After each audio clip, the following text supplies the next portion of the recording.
وہ تمہاری خطائیں اور تمہارے گناہ نہیں بخشے گا۔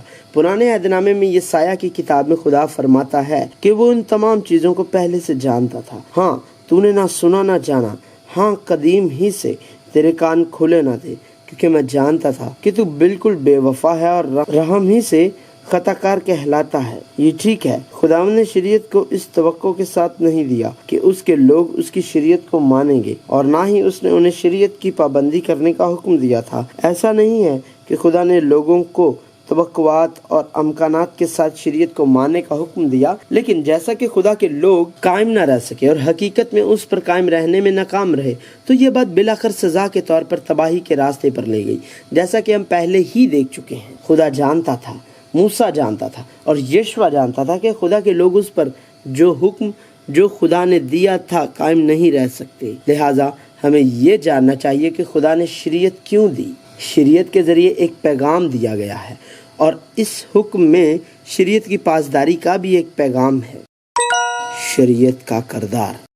شریعت کا سب سے بڑا کردار یہ ظاہر کرنا ہے کہ گناہ کیا ہے اور یہ ظاہر کرنا کہ کون گنہگار ہے۔ لہٰذا شریعت کے ذریعے خدا کے لوگوں کو معلوم ہوا کہ گناہ کیا ہے اور وہ گنہگار ثابت ہوئے، کیونکہ شریعت کے دیے جانے تک دنیا میں گناہ تو تھا، مگر جہاں شریعت نہیں وہاں گناہ محسوب نہیں ہوتا، اس لیے کہ جنہوں نے بغیر شریعت پائے گناہ کیا وہ بغیر شریعت کے ہلاک بھی ہوں گے، اور جنہوں نے شریعت کے ماتحت ہو کر گناہ کیا ان کی سزا شریعت کے موافق ہوگی، کیونکہ شریعت تو غضب پیدا کرتی ہے، اور جہاں شریعت نہیں وہاں عدول حکمی بھی نہیں۔ پس ہم کیا کہیں؟ کیا شریعت گناہ ہے؟ ہرگز نہیں، بلکہ بغیر شریعت کے میں گناہ کو نہ پہچانتا۔ مثلاً اگر شریعت یہ نہ کہتی کہ تو لالچ نہ کر تو میں لالچ کو نہ جانتا، بس شریعت کیا رہی؟ وہ نافرمانیوں کے سبب سے بعد میں دی گئی کہ اس نسل کے آنے تک رہے جس سے وعدہ کیا گیا تھا، اور وہ فرشتوں کے وسیلے سے ایک درمیانی کی معرفت مقرر کی گئی۔ یہ ٹھیک ہے، ظاہر ہے کہ شریعت کا پہلا کردار یہ ہے کہ وہ ظاہر کرے اور بتائے کہ گناہ کیا ہے۔ تاہم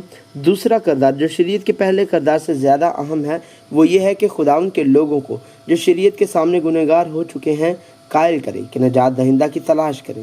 شریعت کا کردار گنہگاروں کو قائل کرنا کہ وہ گنہگار ہیں اور انہیں نجات دہندہ کی طرف رہنمائی کرنا ہے، کیونکہ فضل یسوع مسیح کے ذریعے آیا، اس لیے کہ شریعت و موسیٰ کی معرفت دی گئی، مگر فضل اور سچائی یسوع مسیح کی معرفت پہنچی۔ تم جو شریعت کے وسیلے سے راست باز ٹھہرنا چاہتے ہو مسیح سے الگ ہو گئے اور فضل سے محروم۔ بائبل کو مجموعی طور پر دیکھا جانا چاہیے، صرف پرانے عہد نامے یا نئے عہد نامے کو الگ الگ کر کے ہم خدا کے کلام کے عمومی مواد کو نہیں جان سکتے۔ بائبل میں موجود شریعت کو شریعت سے الگ نہیں سمجھنا ہے۔ شریعت کے بغیر کوئی فضل نہیں ہو سکتا اور شریعت کے بغیر کوئی شریعت نہیں ہو سکتی، اس لیے کہا جاتا ہے کہ شریعت فضل کی طرف رہنمائی کرتی ہے۔ ایمان کے آنے سے پیشتر شریعت کی ماتحتی میں ہماری نگہبانی ہوتی تھی، اور اس ایمان کے آنے تک جو ظاہر ہونے والا تھا ہم اسی کے پابند رہے۔ بس شریعت مسیح تک پہنچانے کو ہمارا استاد بنی تاکہ ہم ایمان کے سبب سے راست باز ٹھہرے، کیونکہ شریعت نے کسی چیز کو کامل نہیں کیا اور اس کی جگہ ایک بہتر امید رکھی گئی جس کے وسیلے سے ہم خدا کے نزدیک جا سکتے ہیں۔ لہٰذا خدا کے لوگ شریعت کے سامنے شریعت سے مرتے ہیں۔ ہمیں دوبارہ زندہ ہونے کے لیے مرنا ہے۔ یہی وجہ ہے کہ اسرائیل خدا کے لوگ تاریخ سے تباہ ہو گئے، کیونکہ انہوں نے خدا کے حکم کی نافرمانی کی۔ تمام قوانین کو ویسا ہی مانو جیسے وہ ہیں اور تم زندہ رہو گی۔ لہٰذا خدا کے لوگ شریعت کے سامنے مر گئے۔ یہ ایک قوم کی تباہی اور انفرادی طور پر موت تھی۔ تاہم کچھ ایسے بھی تھے جو اس تباہی کا تجربہ کرنے کے باوجود نہ مرے، بلکہ پرانے عہد نامے میں درج شریعت میں مزید مواد شامل کر کے اور اپنی طرف سے ماننے کے ذریعے راست باز بننے کی کوشش کی۔ وہ شریعت کے اساتذہ تھے اور وہ فریسی تھے۔ ان کا جوش غلط تھا۔ اے بھائیو، میرے دل کی آرزو اور ان کے لیے خدا سے میری یہ دعا ہے کہ وہ نجات پائیں، کیونکہ میں ان کا گواہ ہوں کہ وہ خدا کے بارے میں غیرت تو رکھتے ہیں مگر سمجھ کے ساتھ نہیں، اس لیے کہ وہ خدا کی راست بازی سے نا واقف ہو کر اپنی راست بازی قائم کرنے کی کوشش کر کے خدا کی راست بازی کے تابع نہ ہوئے۔ اس لیے یسوع نے انہیں سختی سے ملامت کی۔ اے ریاکار فقیہو اور فریسیو، تم پر افسوس کہ آسمان کی بادشاہی لوگوں پر بند کرتے ہو، کیونکہ نہ تو آپ داخل ہوتے ہو اور نہ داخل ہونے والوں کو داخل ہونے دیتے ہو۔ اے ریاکار فقیہو اور فریسیو، تم پر افسوس کہ ایک مرید کرنے کے لیے تری اور خشکی کا دورہ کرتے ہو، اور جب وہ مرید ہو چکتا ہے تو اسے اپنے سے دونا جہنم کا فرزند بنا دیتے ہو۔ اے ریاکار فقیہو اور فریسیو، تم پر افسوس کہ پودینہ اور سونف اور زیرہ پر تو دائیکی دیتے ہو، پر تم نے شریعت کی زیادہ بھاری باتوں یعنی انصاف اور رحم اور ایمان کو چھوڑ دیا ہے۔ لازم تھا کہ یہ بھی کرتے اور وہ بھی نہ چھوڑتے۔ اے ریاکار فقیہو اور فریسیو، تم پر افسوس کہ پیالے اور رکابی کو اوپر سے صاف کرتے ہو مگر وہ اندر لوٹ اور ناپرہیزگاری سے بھرے ہیں۔ اے ریاکار فقیہو اور فریسیو، تم پر افسوس کہ تم سفیدی پھری ہوئی قبروں کی مانند ہو، جو اوپر سے تو خوبصورت دکھائی دیتی ہے مگر اندر مردوں کی ہڈیوں اور ہر طرح کی نجاست سے بھری ہیں۔ اے ریاکار فقیہو اور فریسیو، تم پر افسوس کہ نبیوں کی قبریں بناتے اور راست بازوں کے مقبرے آراستہ کرتے ہو۔ اے سانپو، اے افعی کے بچوں، تم جہنم کی سزا سے کیوں کر بچو گے؟ پولس رسول کا کردار۔ پولس جو نئے عہد نامے میں ظاہر ہوتا ہے خدا کی بادشاہی میں اپنی خدمت اور خطوط کے ذریعے استعمال ہوا، لیکن اس کی زندگی نے بھی ایک اہم کردار ادا کیا۔ پولس کی گواہی اعمال اور پولس کے خطوط میں کئی بار ظاہر ہوتی ہے۔ پولس ابراہم کی اولاد، ایک عبرانی، اسرائیلی، یہودی اور بنیامین کے قبیلے سے تھا۔ وہ یروشلم میں پلا بڑھا۔ وہ ایک فریسی تھا۔ پولس نے گملیل سے شریعت کی خاص پابندی کی تعلیم بھی حاصل کی۔ اپنے آباء و اجداد کی روایات کو برقرار رکھنے میں پرجوش تھا، یہودی عقیدے کا پیش رو تھا اور شریعت کی راست بازی کے اعتبار سے بے عیب خدا کے لیے ایک سرگرم شخص تھا۔ پولس پرانے عہد نامہ شریعت اور فریسیوں کی نمائندگی کرتا دکھائی دیتا ہے۔ اگرچہ پولس کا ایسا پس منظر تھا تو وہ نئے عہد نامہ قدیم اور شریعت کے نقطہ نظر سے یسوع مسیح کو نہیں پا سکتا تھا۔ ظاہر ہے پولس نے اپنی عوامی خدمت کے دوران یسوع کے بارے میں سنا ہوگا، لیکن پولس جو پرانے عہد نامے کی شریعت کا پابند تھا یسوع کے پاس نہ آیا۔ تاہم جب وہ خدا کے فضل سے دمشق کے راستے پر یسوع مسیح سے ملا تو اس نے پرانے عہد نامہ اور شریعت کو فضل سے دیکھا اور ہر چیز یسوع مسیح کے ذریعے آزاد ہو گئی۔ اس نے شریعت کے کردار کو فوراً پہچان لیا۔ یہی وجہ ہے کہ پولس اپنے خطوط میں پرانے عہد نامے کے شرعی عالموں کے ساتھ سخت جنگ میں تھا، تو بھی یہ جان کر کہ آدمی شریعت کے اعمال سے نہیں بلکہ صرف یسوع مسیح پر ایمان لانے سے راست باز ٹھہرتا ہے، خود بھی مسیح یسوع پر ایمان لائے تاکہ ہم مسیح پر ایمان لانے سے راست باز ٹھہریں، نہ کہ شریعت کے اعمال سے، کیونکہ شریعت کے اعمال سے کوئی بشر راست باز نہ ٹھہرے گا۔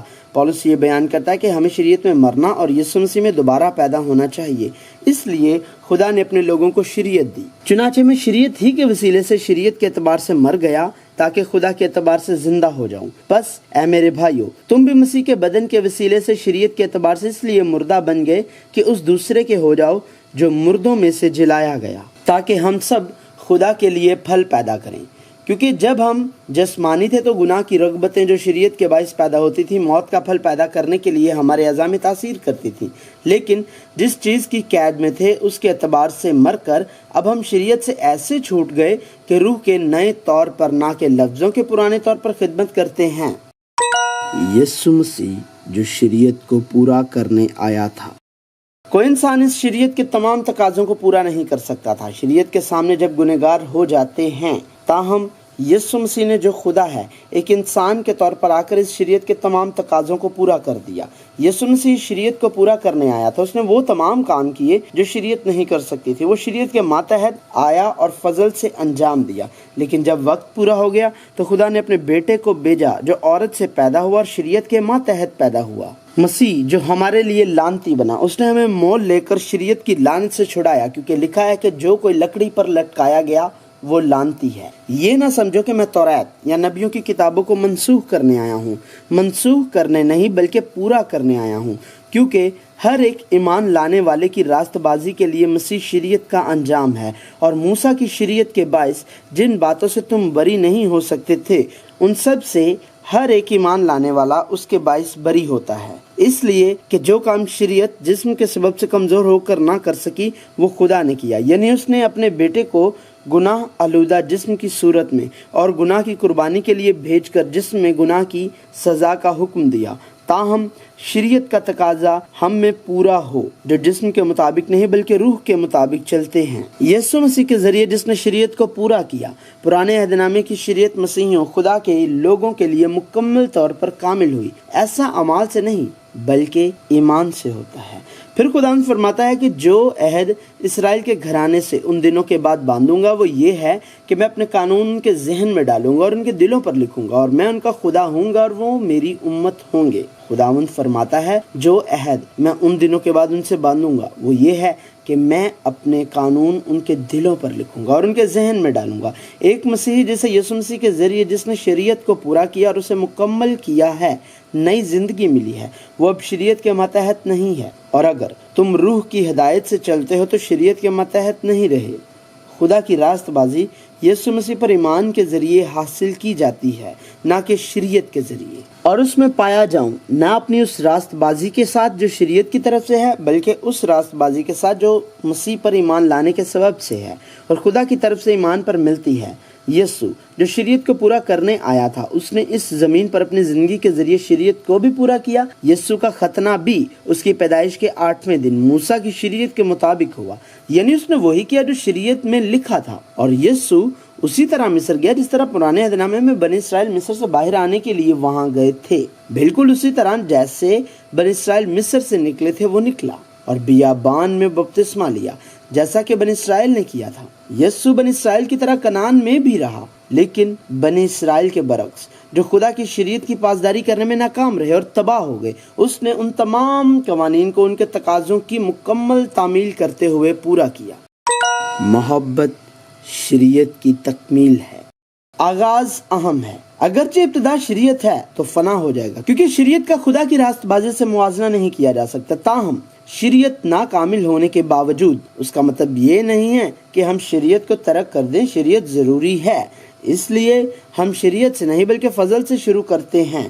اگر ہم فضل سے شروع کرتے ہیں تو ہمارے پاس شیخی مارنے کے لیے کچھ نہیں ہے، اور اگر ہم شریعت کے ساتھ آغاز کرنے کے بجائے فضل کے ساتھ شروع کرتے ہیں تو ہم شریعت کے لیے اس سے زیادہ جوش پیدا کرتے ہیں، کیونکہ ہمارا جوش اب شریعت کی پاسداری کا نہیں رہا اور راست باز بنا ہے۔ لیکن چونکہ ہمیں اس کے ناقابل تلافی فضل کے لیے راست باز کہا گیا تھا، لہٰذا ہم اس فضل کے شکر گزار ہیں اور اس فضل کے وصول کنندہ کے طور پر زیادہ جوش و جذبے کا مظاہرہ کرتے ہیں۔ پس کیا ہم شریعت کو ایمان سے باطل کرتے ہیں؟ ہرگز نہیں، بلکہ شریعت کو قائم رکھتے ہیں۔ شریعت بیرونی ہے، فضل اندرونی ہے، اور شریعت اور فضل ایک ہی سکے کے دو رخ ہیں۔ فضل کے بغیر کوئی شریعت نہیں ہو سکتی، جس طرح شریعت کے بغیر کوئی فضل نہیں ہو سکتا۔ مواد ایک جیسے نہیں ہیں، لیکن حتمی سمت ایک ہی ہے۔ اگر ہم شریعت کو الگ کرتے ہیں تو وہ موت، لیکن وہ شریعت جو فضل کے ساتھ پیوستہ ہے یسوع مسیح کے ذریعے پوری ہوئی ہے۔ لہٰذا شریعت کا خاتمہ اور فضل کا پھل بھی محبت پر ختم ہوتا ہے۔